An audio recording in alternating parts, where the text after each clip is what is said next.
Morning, everybody. Good morning.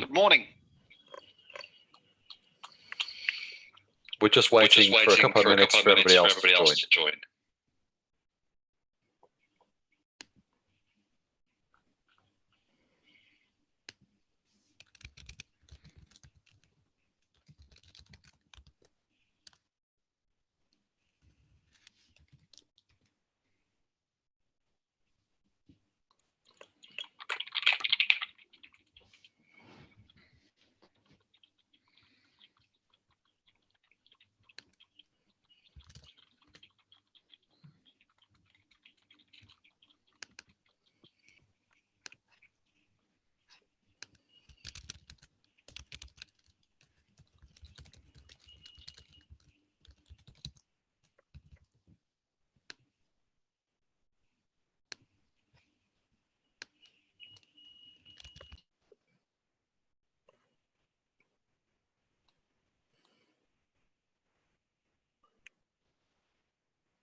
Okay, everybody, I think most people are here now. Can I just get a thumbs up from people or a tick, just so that I can tell that you can hear me?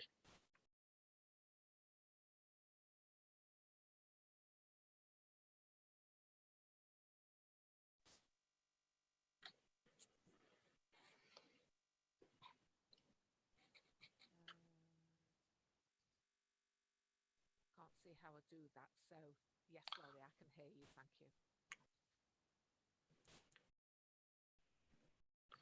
Brilliant. Good morning, everybody. So it does appear that people can hear me. Um, Welcome to this webinar. It's titled Social Connectivity in a Time of Crisis. We are recording the meeting, so hopefully it told you that when you logged in, if you weren't here when it started recording. And what we're going to do is just talk through a few of the ideas around social connectivity and some of the things that we've learned through working with colleges and universities during the pandemic, and some of the things that we might do as a result of that. What I'm going to do is just go through the agenda in a minute, but first of all, I just want to say, if you've got questions as we go along, then please just type them into the chat and I'll try and keep an eye on the chat. But we're also going to have plenty of time towards the end of the meeting. And I'd like that to be a time when I can hear some of the stories from you, but also we'll use that time to answer any questions as well. So what we're going to talk about today, we're going to talk about the importance of social connections. I'm going to do a little bit about the research that we've done at Jisc and what we learned during the pandemic. And then I'm going to talk about some strategies and structures that we've seen put in place to help people cope with some of the things that are happening during the pandemic as well. And as I say, during this presentation, please use the chat function to post questions, to share ideas, and of course to talk to each other about some of the things that are being raised during the session. I'm just going to pull my watch in front of me so that I do keep to time. The first thing I want to do is to thank a lot of the people that have been involved in both the research, but also some of the ideas that have come out of this. And that includes Tanya Usherwood-Pye from the University of Nottingham, Ken Bauer-Favel from the University of Monterey, Donald Anclo from University of North Carolina, Jisc R&D team. And during this work that we've done, we interviewed probably over 120 people in colleges and universities. So we've actually gone through and talked to people. And I'd like to thank all of the research participants as well that have helped us to develop some of these ideas and the work that we've done. I would say that all images in the presentation, with the exception of slide 8, are CC0 from Pixabay. And I was given the image on slide 8 by one of my colleagues, Paul. So yeah, I just wanted to get that thanks in, because without the work of other people, then I wouldn't be able to do this today. So what do we mean by social connectivity? This is a definition that I really like. It's just a good summation about what it means to be connected to others. And I will read it out because I know not everybody is perhaps watching the screen. A lot of people are perhaps using this as a podcast. So social connection encompasses the relationships, the networks, or the links that people have with other people or groups, whether these be neighbors, family, friends, sporting or social groups, or people that we just sit next to in the office normally. And social connection is about the people that we know. It's the friends we confide in. It's all of the things that we do when we talk to others or engage with others in any way, shape or form. It's what it means to be part of a community.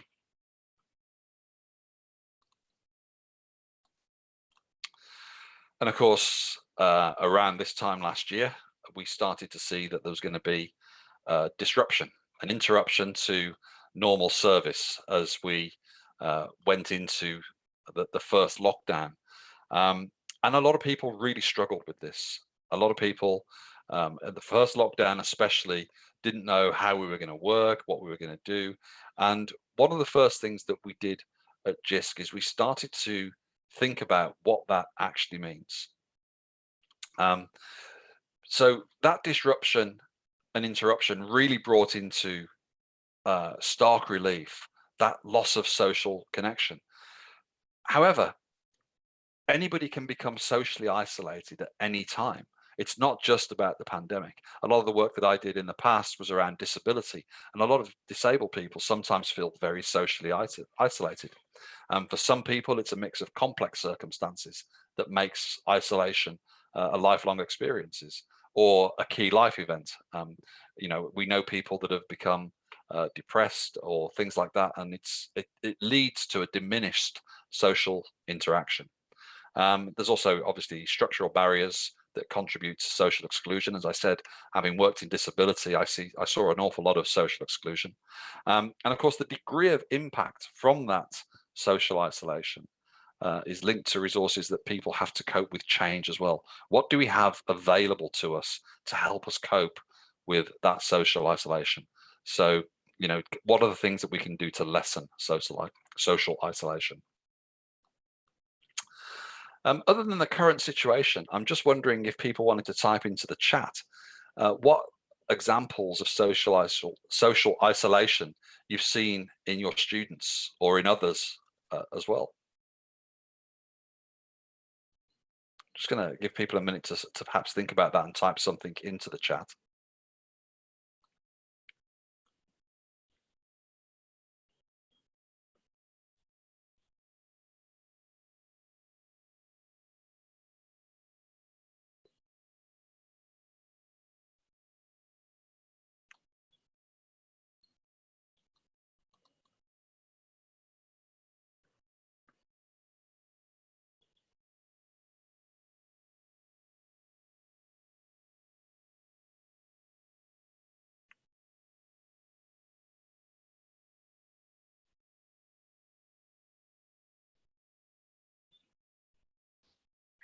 I think the working from home bit is something that we've all become so familiar with, but yeah, the disability as well. I often find that, especially with um, parents of students with disability that are supporting them, often feel isolated as well.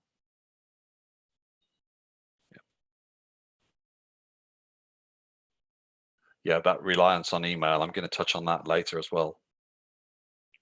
Okay, what I'm going to do now is I'm just going to talk a little bit about the Jisc research that we've done and where we started to identify that that whole social connectivity issue. First of all, I want to give a quick shout out to my team, and this is slide 8 Paul Bailey gave me, and it was only when I quickly ran through the slides this morning that I realized that that the bottom left picture there is not a member of our team, but is a meme that seems to be going everywhere. So this is the Jisc R&D team. And we do research across a whole range of different things in the university sector and the college sector. We've been working with various people looking at the sorts of things that people need to do learning, teaching, and research, and also infrastructure issues as well. And what we started doing during the pandemic is interviewing college lecturers and university lecturers about the kind of things that they were having to cope with during the pandemic.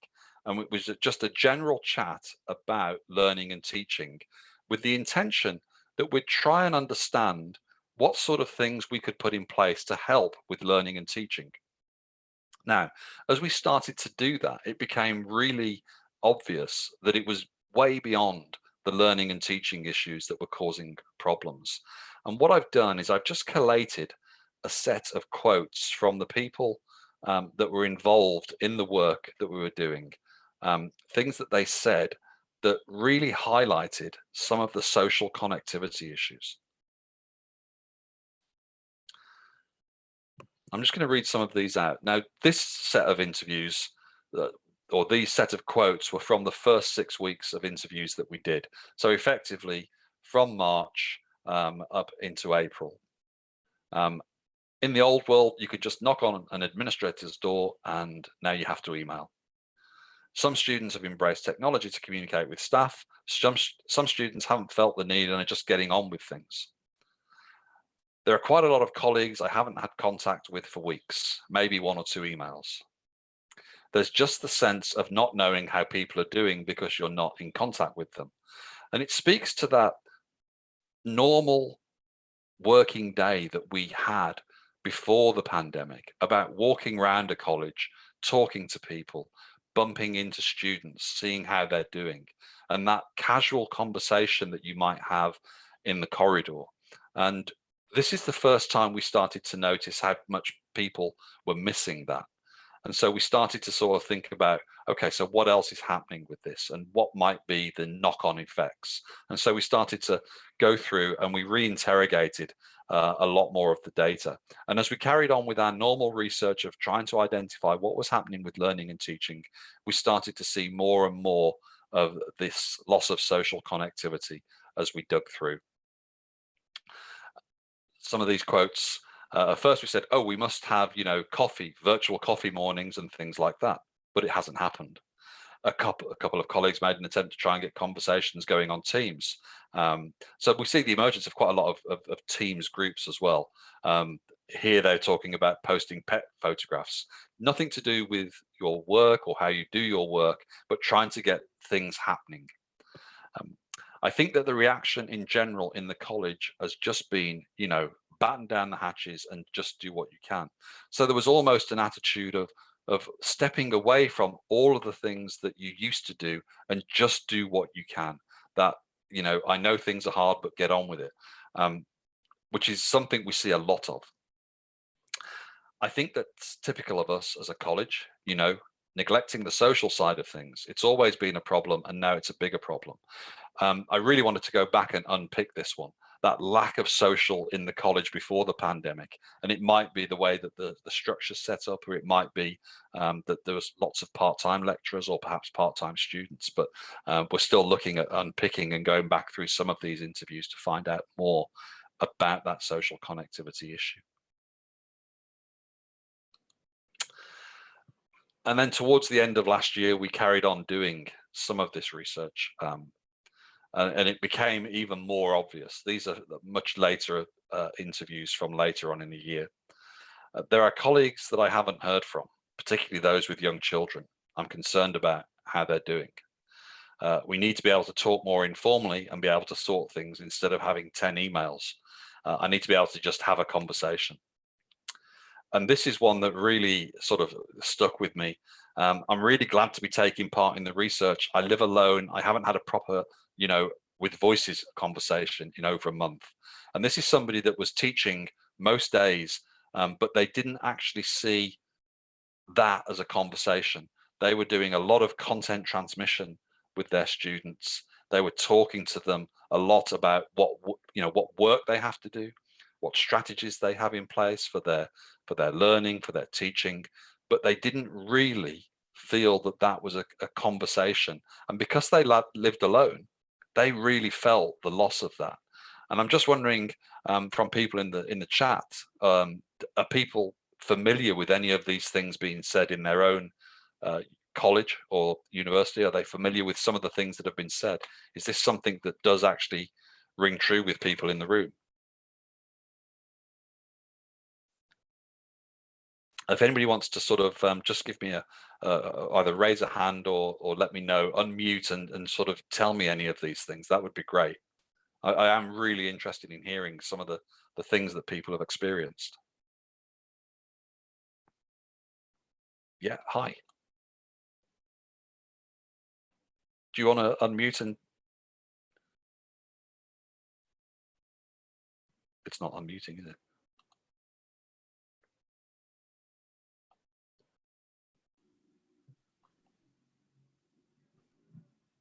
Oh, sorry, I can't seem to unmute for somebody to speak. So okay, you've unmuted me somehow. And of course, there's a Harley Davidson going past outside. Yeah, did you want to speak to the sort of things that you're hearing in the? I think one of the things I thought, or that's come up for me this week, is I have a colleague who's just been informed that her mother has COVID, and her mother lives in Colombia, and being very aware that that colleague is probably worried sick and can't get to her mum and is isolated and things like that. And we don't have, it's hard to reach out to people when we usually share very private parts of our lives at work, because we spend so much time with our colleagues that, sharing, something that serious with a bunch of people in a staff room can help to process it. And much harder to do that on Teams. Yeah. you know. Beverly, you just said something. I had two students in yesterday and they were laughing together. I didn't realize how much I missed that. It's really interesting, isn't it? That just those little things. We hear a lot of people saying about the noise of walking into a lecture room or a classroom and the energy that's in the room. And that's missing, for those of you that joined early into the Zoom meeting, I'm sat there with headphones on. And normally if we were running this workshop face to face, I'd walk into the room and it would be great to just chat to people or not even talk to people. I've realized how much it would be nice to just go into a room where there's other people talking and just listen to what's being said. So yeah, I totally understand that laughing together bit. And how do we encourage that sort of thing? And in learning and teaching, we're seeing some people actually schedule their sessions 15 minutes early, or saying we're not going to start teaching 10 minutes until 10 minutes have gone. Everybody just chat. But it's difficult, and it's very difficult in this environment without talking over each other as well. It's not like you can go to the back of the classroom or go to a different corner. So it is hard, and it's painful sometimes, and picking up the visual signals, as you said, is very hard. And Harriet's saying about missing the staff room. Yeah, virtual staff rooms will only take you so far, I think. So these are some of the things that we've identified in terms of what we've lost, what the problems have been, how people are starting to feel more socially isolated. And as I say, we didn't start off looking for this, but we started to identify that it was demotivating and in some cases having an impact on productivity and also well-being of staff as well. So what we did is we started looking at the sorts of things that we can do. And that's what I'm going to just briefly run through now. We started looking at strategies and structures, and we realized very quickly that we couldn't just develop a strategy for somebody to lift and put into their organization. What the strategies are basically a series of questions that we have to ask about what's going on in that institution. And so we sort of boiled this down to 6 questions that we'd like senior managers to think about at any level in the organization, actually, and focus on what they are. And the first question that is obvious, really, but what is it that people need? And it's not just about what their physical needs are, but what are their group interests and meaningful activities that they can take part in online? Or when we're not in the pandemic, how do we take those group interests and use that to sort of develop a better working environment? So we're focused on the pandemic, but actually there's a lot of things that you can take forward beyond that. How do we balance task and social interaction? And what I mean by that is some of the people that we interviewed were focused very much on, well, I come in the morning, I get all of my emails done and I get my work done. And the only interaction that they were having with their colleagues is task-based. What are the things that we have to do things? There wasn't I'm going to ring somebody up and have a chat. It was right, you called me, what do you want kind of approach. And so how do we move beyond that? How do we develop a culture of caring and trust? How do we think about difference, which is really key and something that we talked about earlier, for example, with disability? How do we manage expectations? Some of the things we are just not going to be able to fix in terms of social isolation. So we have to manage the expectations about what we can do. And also, if we look at my team that I put a slide up of earlier, that's a really good sized team. There's about 12 people in our team, and that's quite good. But I've also worked with teams that are only 2 or 3 strong. And of course, for the last 12 months, if those teams of 2 or 3 people have been socially isolated, how can we help them to widen their team communications to others? So it's thinking about what those people need during the pandemic and beyond, and what social connectivity means to them.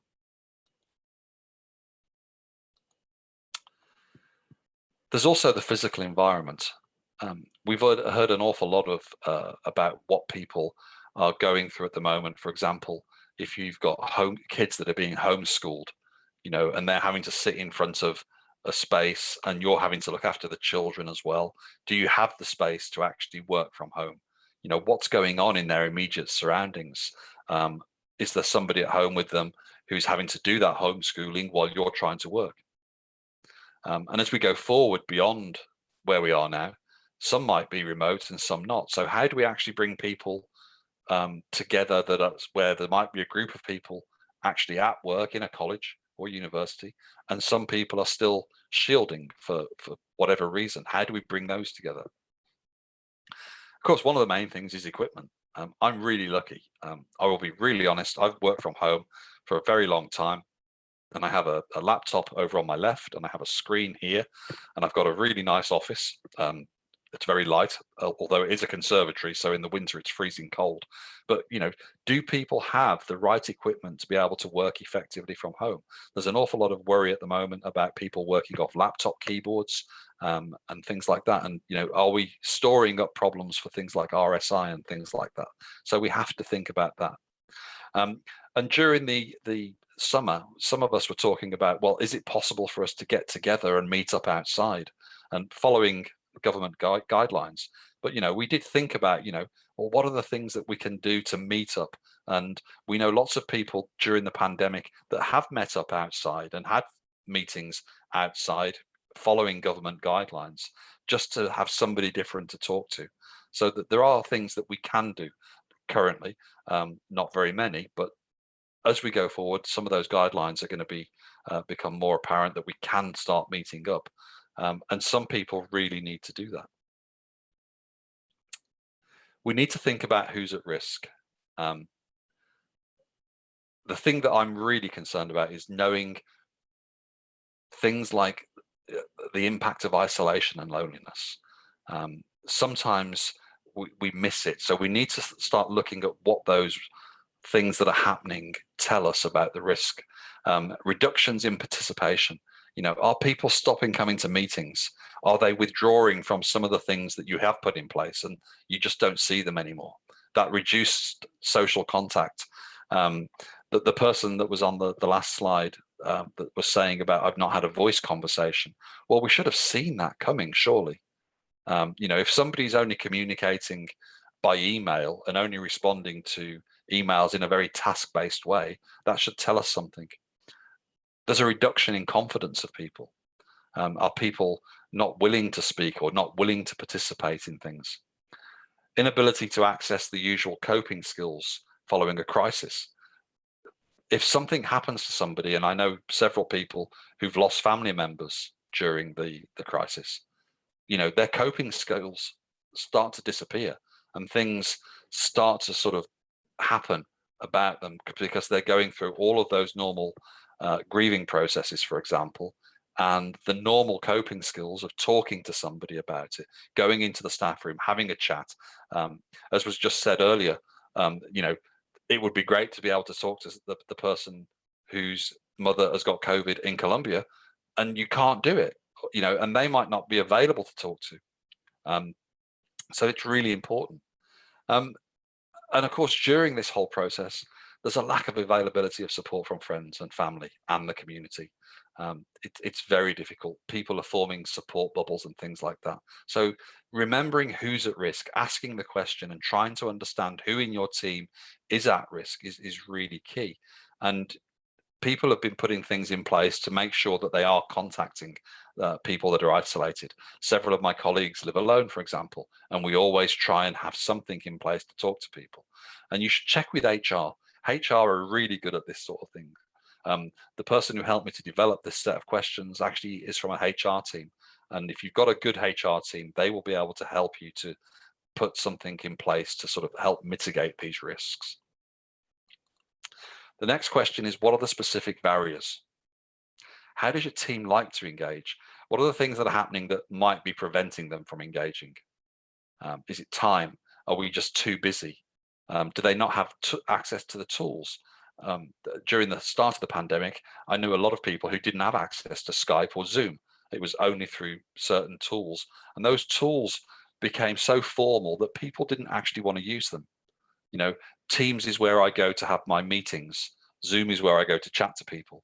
You know, things like that. So it's making sure that people have access to the tools that they want to use and the things that they want to do. And some people say that, well, they've got things like Facebook or Twitter, but actually they can be quite hostile environments for people. And we can't rely on social media for social connectivity, which I know sounds a little bit counterintuitive, but some of those spaces for some people are very toxic. So we have to be careful about that. And of course, some of them are going to be committed. I work with a lot of people who've got children, and with all the schools closed, they're committed to sort of their children and looking after the children as well as trying to do their work. And there's just not a lot of time for them to do other things. And of course, we need to think about the activities. Um, you know, we might think we're doing some really fun activities, but are they fully inclusive? Do they offend anybody? Are you doing things such as, I know some friends who've been having drinks and having social drinks after work online, but then I also work with some people who don't drink and don't like to be around alcohol. So it's making sure that everything that we put in place is fully inclusive, or at least there are things that are more inclusive for other people to take part in. And one of the important things is, what are the leadership behaviors that you're seeing? We are super fortunate at Jisc. We've got an exceptionally supportive executive leadership team who are constantly checking on how we're doing, on making sure that we are connected, that things are in place, and that we're getting what we need. But I know that not everybody is as lucky as us. So we need, for social connectivity to be present at all levels, we need leaders to model the social connectivity that you see in others. My boss will ring me up just to see how I'm doing. They'll just get in touch and say, hey, how's things? It's not about work. This is not a performance review. This is not about, have you done that thing? It's about ringing up and saying, how's it going?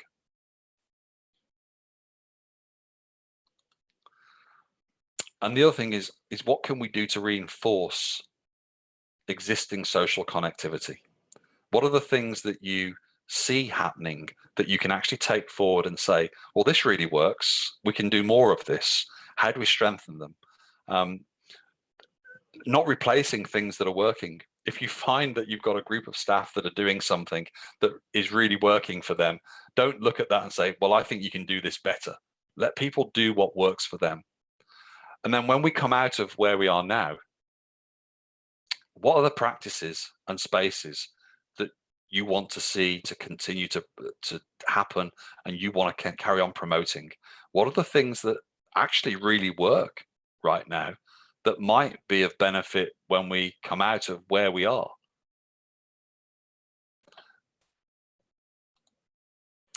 So just to sort of recap on those things, what are the things people need? What are the physical environments? Who's at risk? What are the barriers? What are the leadership behaviors that you're seeing? And what can you do to reinforce the things that are working in terms of social connectivity?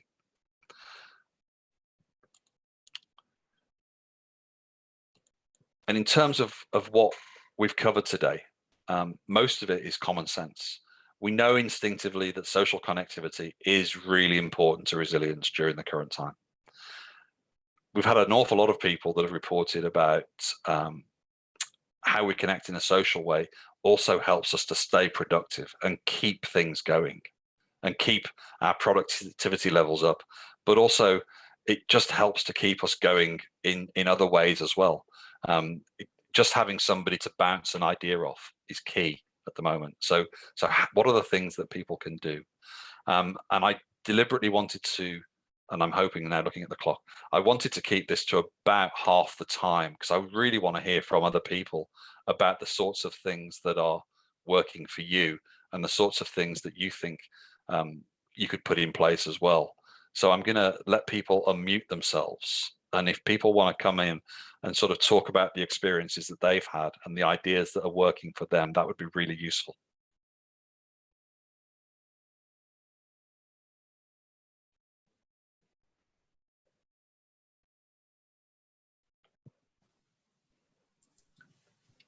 I don't mind talking. Hello, I'm Bev from the Isle of Wight. I'll try and switch my picture on. That's me. Hello.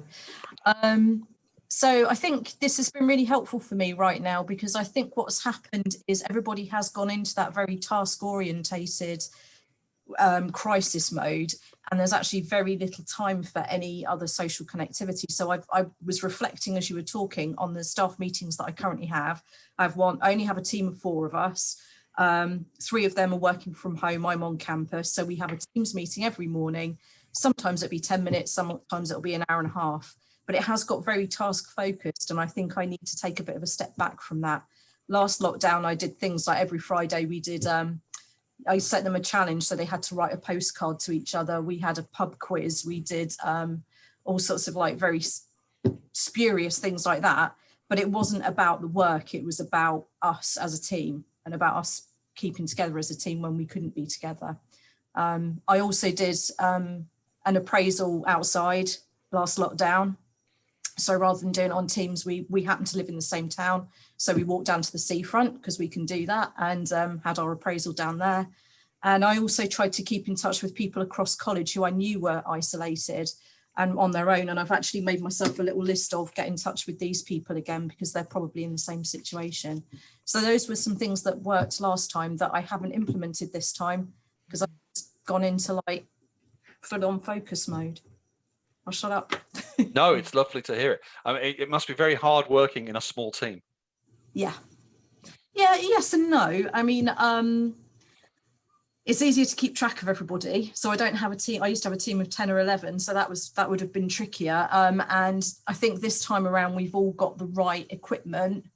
I think it's the most challenging thing is for those that have got young children, because they feel very strongly, they've got such a strong work ethic, and they want to be doing everything they can all the time. And I've tried to reassure them, I know you can't do that.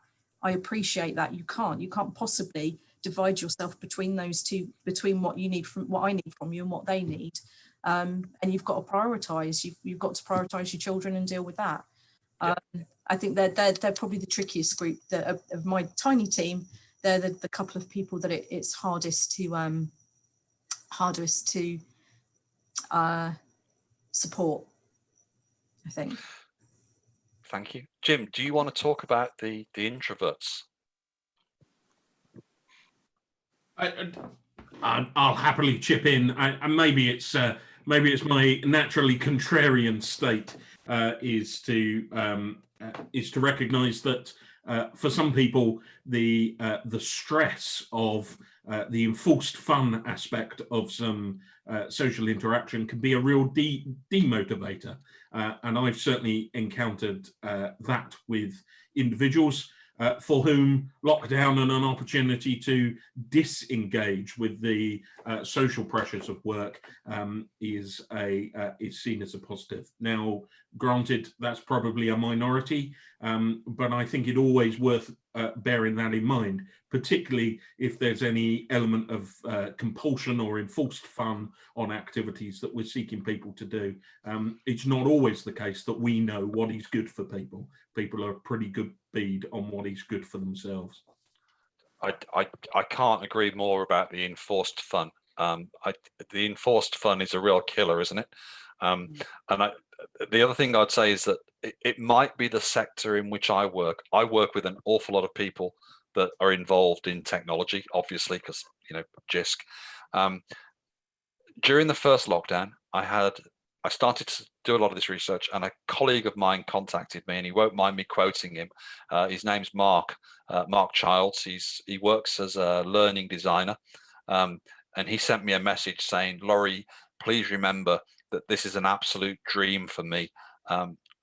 When everybody starts coming out of lockdown and starting to move around again, please remember that this is the time that I'm really enjoying myself, being locked away with very few people and being able to work with what I want to do."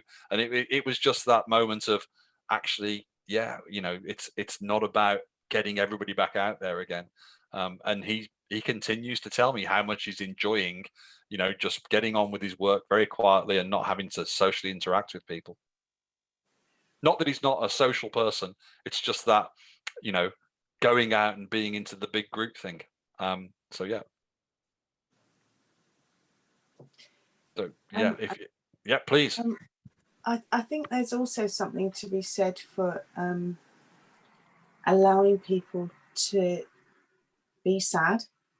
It's a serious, really serious situation, and the news of numbers or whatever can have, you know, quite a strong impact on somebody, and it's okay to not be okay, kind of thing. And to be right, that I think the thing about the enforced fun is really important, because bringing a group of people together and saying you are now going to have fun and coffee and cake is one thing, but then saying actually I feel really sad or worried or anxious, it's okay to be able to talk about those things. And I think creating an environment where that is felt safe and not going to be judged as a weakness or anything like that, it's changing a culture that for some of us is a slight change. So where showing weakness was perhaps not a good thing in some organisations, now the strength is in admitting where we feel vulnerable and not so strong and things like that, and being able to work together with it, you know. I totally agree. Can I ask Christina?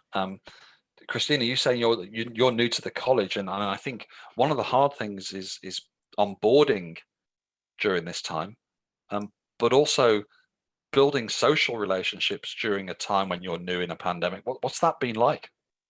It's been it's challenging. It is, because I don't know what it was like to work at the college in a normal time, so it's really hard to envisage that part of it. And then also hard to build relationships even with people in your team that I've not met. Some of them I've not met. 3, I think there's 6 of us in total. I've not met half of the team face to face.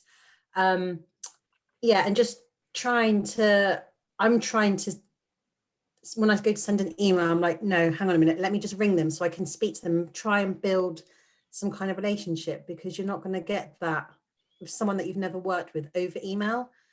So yeah, it's definitely a challenge. So if anyone else has got any thoughts of things that they're aware of that new starters have done, please let me know. Does anybody have any ideas around new starters? I'll say one of the things I wanted to get across with this is that, you know, the content is what you bring into the room. You know, you're actually living this as much as everybody else. And so if you've got ideas, then please share them. It's really key, I think.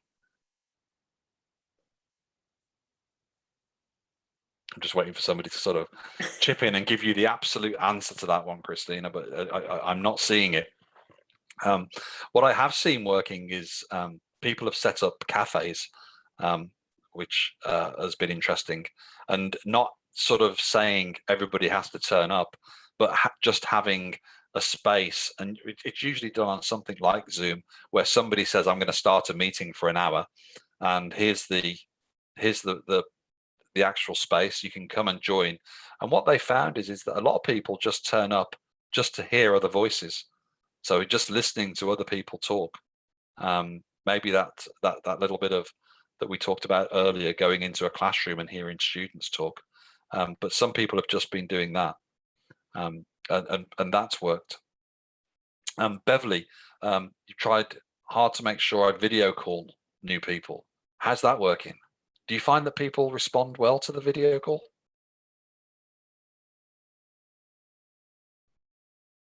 This is the first time I've said it now, but you're on mute. Thank you. You have to, during every webinar, you have to say you're on mute to somebody. Do I get a badge? Yeah. No, that's worked quite nicely in a way, but it's not the same. But we always have our newbies in for an induction, so we do actually make sure we meet them face to face and we talk them around and introduce them to everybody in the team. So I've just tried to make sure that I've sustained something similar to that, but it has just been sort of a 15-minute. This is me, this is what I do, wherever you come from, the sort of thing that I would do face to face.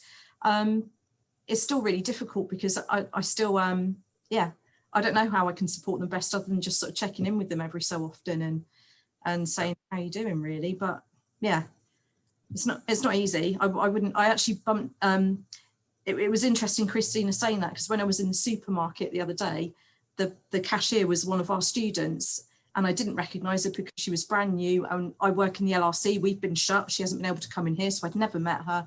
And she said, what I'm finding difficult is I can't make any new friends. And that's the same for staff, isn't it? You just can't make it's so tough to build a relationship with somebody in this environment. It is. It's something. Too. I don't have answers to that. No. If people have got answers, I'd love to hear them. And I don't know if it's about personality or whether or not it is the environment that we're in. But we become very comfortable. And this is going to sound awful. Maybe after we've been through a few more pandemics, we'll get better at it.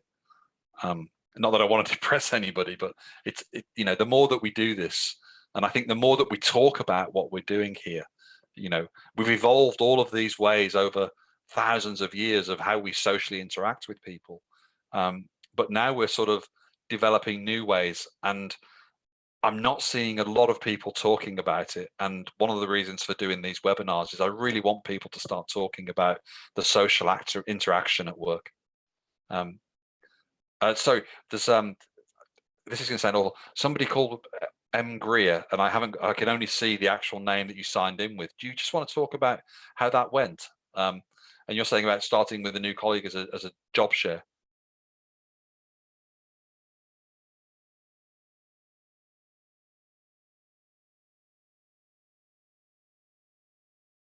No. Okay, so what's been posted is about making sure that there's time for a non-work chat at the end of a proper work chat, so that you're making. Oh, how do you unmute? Okay, it should be a button on the right. Let me just scroll down, and I should be able to unmute you as well. Oh, no, I can't do it either, and now we've lost Hi. you. Hi. Sorry. Hi. Yeah. So how does that work? Monica. Yes. I can't spell my name. Yeah, that's yeah. So I was normally a full-time member of staff, and I went on a job share in March, just as lockdown happened. So I didn't meet my new colleague for quite some months. But even before we'd met, because we always had our work talk on a Wednesday, and then we always had a little bit of chat. She really made it very, very easy. So when we did eventually meet, we didn't feel as if that was the first time we'd met. But I think that's possibly exceptional that happened and went so well. And you're saying that you actually haven't met?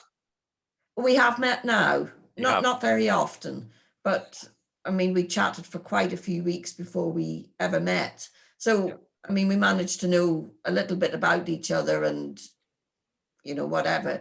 But every time she comes on the screen, she's smiling, and that makes a massive difference. How did it feel having gone through the digital side of things and then meeting them face to face, even though you probably had to stay socially distanced? How did that feel? That was okay. It was just lovely to physically see her after not having met. Yeah. Yes. I heard a story from a colleague of mine who met somebody and got completely sort of a complete feeling of dissonance when they realized they had legs. Because everything is in this small space now, and it's completely weird. Reg, can I ask you about what it was like for you starting during the pandemic? Hello, can you hear me? Yeah. Okay, great. Let me just switch my camera on. Hello there. So Hi. I'm Reg from the University of Hertfordshire, and I started around last May or so. So yeah, a kind of the thing that was immediately set up was I was set up with a buddy within the service. So we had a weekly meeting. It wasn't really work related. It was just how are you settling in, how are you getting on, how are you finding things. It was nice to have somebody to speak to, kind of informally, I suppose, because you can even if you want to vent, if you want to complain about something, or be happy about anything. It just kind of makes you feel a bit more comfortable when you start new, and it definitely helped for me too. And since then, it kind of it immediately gives you a friend within the service. So, you know, I guess you've just become familiar with this one person, and to this day, I mean, we get on really well now, just, I guess, because of that. And is there an official buddying system? No, no. So it was just somebody, you know, the head of our service said, Reg, you know, I'm setting you up with this person. Speak to them, pretty much. You know, if you have any problems, if you have any, obviously I can speak to anybody else, but it was just a kind of a one-to-one weekly meeting where if anything comes up, or I don't know, you know, when you start, especially during lockdown, you know, silly things, you know, you may not, you know somebody's surname or how to address somebody, or, you know, small things like that. So it's nice to have somebody where you don't feel so silly, I guess, to talk to and say, oh, I'm really sorry, like, you know, how does this person like to be referred to, or, you know, things like that, which I think definitely helped. Brilliant. Thank you. Carol, you were saying about the ebook club. I love the idea of book clubs and things like that, but it says that you're doing it with students and staff. Yes, that's right. We are doing it with students and staff. Really, and it's outside of the curriculum? Yeah, outside of the curriculum. So it's just a general ebook club that we're setting up, hopefully to engage students so we can share ideas, and people who enjoy reading books, and we can share our experiences, our favourites. We haven't started it yet. We've been planning it since December, but we're hoping to go live with it on the 10th of February. And also run it through half term so that it's something for the students to engage with over half term as well. And it's going to be a weekly thing, a weekly Teams meeting. So we haven't, you know, we don't know what the response is going to be like, but we've got about 20 people on our members list so far, and we haven't actually launched it yet. Yes, people are sort of discovering it and finding it already. So it's we're hoping it's going to be quite good. And one of the English staff has recommended some of her students who are really quite active and verbal. So they're sort of going to be like a pilot test the week before to see how it goes, see how they engage. I really like the idea of breaking down the barrier almost between staff and students, especially during this time. That's going to, I think, be really interesting to see how it goes. You know, and maybe even improved outcomes in education as well. Yes, hope so. Great. Just a quick note from Jay Walsh, who has said, please remember that it's also difficult for those people that have been there a long time, trying to get to know the newbies, which is worth remembering. It's now just gone 20 past the hour. Does anybody have any other questions or ideas? I know we've been going, we've asking questions for about 17 or 18 minutes, but does anybody else have anything that they want to add?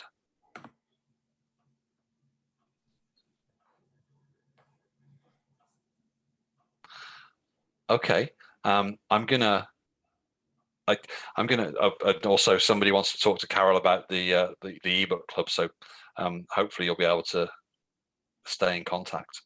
I'm going to end it there. My colleague will stop the recording now. But thank you for coming. I found that if I do